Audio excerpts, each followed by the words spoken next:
Guys welcome back to today's video. So ఈ రోజు వీడియోలో మనం వీసా ఇంటర్వ్యూకి వెళ్ళేటప్పుడు మనకి ముఖ్యంగా అవసరమయ్యే ఫినాన్షియల్ డాక్యుమెంట్స్ ఏంటో చూద్దాము. సో మోస్ట్లీ ఇప్పుడు వచ్చేసి అడ్మిషన్స్ పార్ట్ అయిపోయింది అండ్ ఆల్సో ఫాల్కి మొత్తం వీసా పార్ట్ అనేది స్టార్ట్ అయిపోతుంది అనమాట. ఆల్రెడీ నాకు తెలిసిన కొంతమంది ఫ్రెండ్స్ అయితే ఇంటర్వ్యూకి వెళ్ళి కూడా వచ్చారు.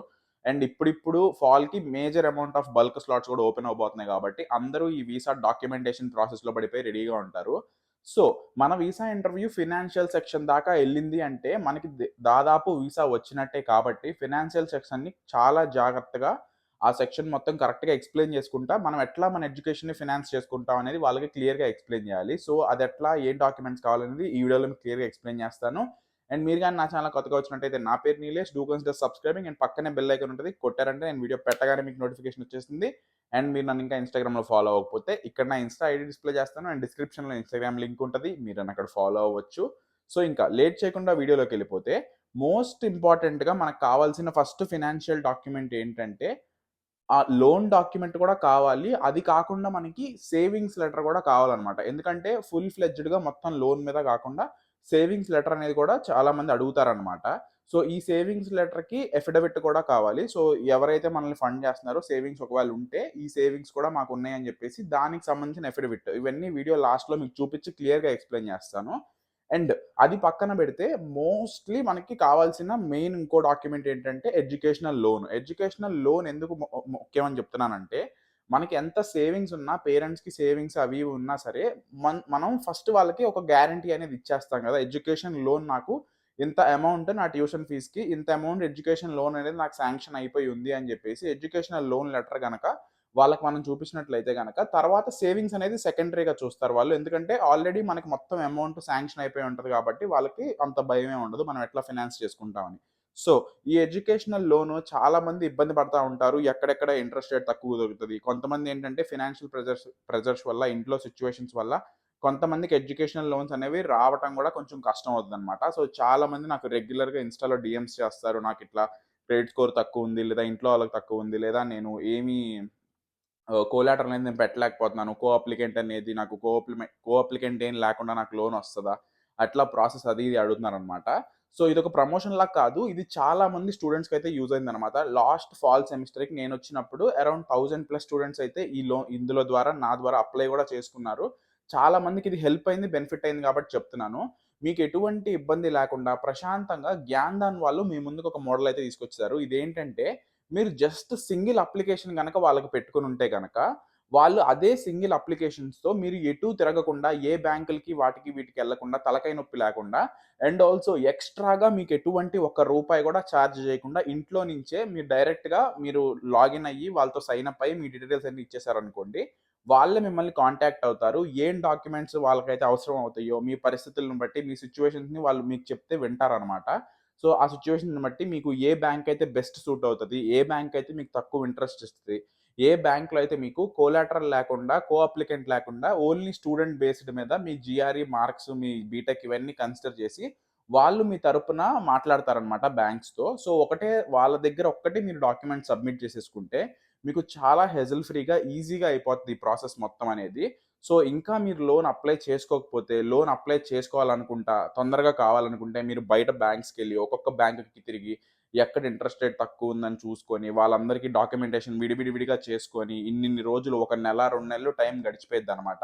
అందులో గూడా మీకు కొన్ని సార్లు ఏదో ఒక అడ్డంకులు ఎదురవుతా ఉంటాయి. సో, అందుకని మీకు అన్ని సార్లు మీ పాన్ కార్డ్ మీద హార్డ్ ఎంక్వైరీ పట్టం కంటే, జస్ట్ వీళ్ళతో మీరు ఒక్క అప్లికేషన్ గనక పెట్టుకున్నారంటే మీ 10థ్, ఇంటర్, బీటెక్, జీఆర్ఈ మీ ఎడ్యుకేషనల్ డీటెయిల్స్ మొత్తం మీ జీఆర్ఈ, ఐఎల్స్ ఇవన్నీ వాళ్ళకి ప్రొవైడ్ చేస్తే సింగిల్ అప్లికేషన్‌తో పెద్ద పెద్ద lenders like HDFC, Credila, ICICI and also Prodigy, Avanse వీళ్ళందరూ కూడా ఎన్‌బీఎఫ్‌సీస్ ఉన్నాయి, public banks, private banks మూడిటితో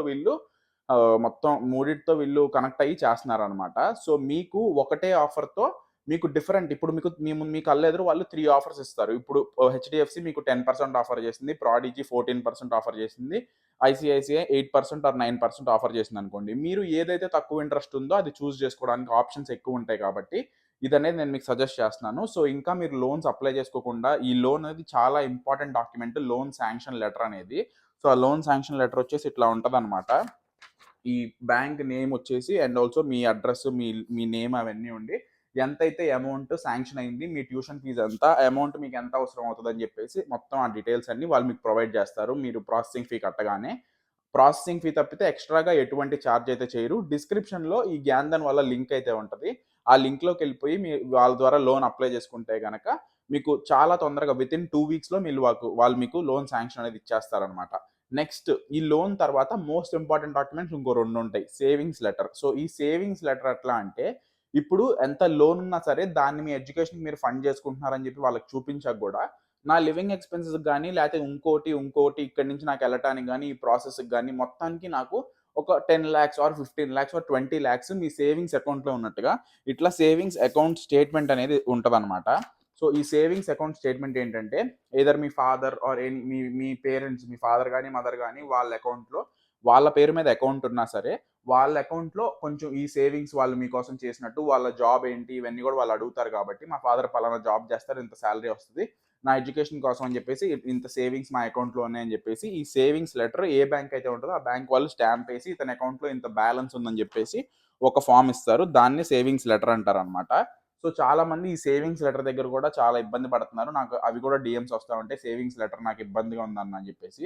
so, కన్సల్టెన్సీస్‌లో help చేస్తారు సంథింగ్ అది. అదంతా మీరు ఒకసారి కన్సల్టెన్సీస్‌లో కనుక్కోండి. సో, ఆ సేవింగ్స్ లెటర్ కూడా చాలా ఇంపార్టెంట్. సో, ఆ సేవింగ్స్ లెటర్ కాకుండా మీకిట్లా ఎఫిడవిట్స్ ఉంటాయన్నమాట. ఈ ఎఫిడవిట్స్ ఎట్లా అంటే మీ సేవింగ్స్ అకౌంట్‌లో ఉన్న మనీ మొత్తాన్ని మీ పేరెంట్స్ ఆ అకౌంట్ ఎవరి పేరు మీద అయితే ఉందో ఆ అమౌంట్‌ని మీ ఎడ్యుకేషన్‌కి వాళ్ళు వాడతారని జెప్పేసి, ఒక నోటరీ పేపర్ మీద ఇట్లా మీ ఫాదర్ అకౌంట్ అయితే మీ ఫాదర్ అకౌంట్ నేమ్, మీ అడ్రెస్ అండ్ మీ నేమ్ ఇంత అమౌంట్ మా సేవింగ్స్ అకౌంట్‌లో ఉన్నాయి. అవి మా అబ్బాయి చదువు కోసం వాడతాము.